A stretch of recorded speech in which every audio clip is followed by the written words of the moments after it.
At the L'Occitane Group, we believe water is more than just a resource.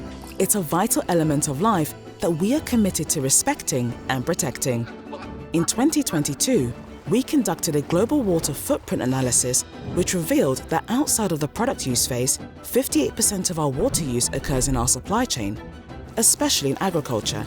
To address this, the group is supporting various initiatives in partnership with local NGOs and producers to establish guidelines and indicators aimed at reducing water use in almond production. And at Laboratoire L'Occitane, we responsibly source water from the Rethink spring for a range of products, but only after working alongside naturalists and hydrogeologists to preserve this unique ecosystem. Our production sites have also implemented water-saving innovations, achieving a 25% reduction in water use. Since 2012, our Lagorce production site has utilized an innovative biological water treatment facility. In the coming years, we aim to make the Lagorce site our first circular water factory. At L'Occitane en Provence, we remain dedicated to sustainable water practices, protecting this essential resource for our planet and for future generations to come.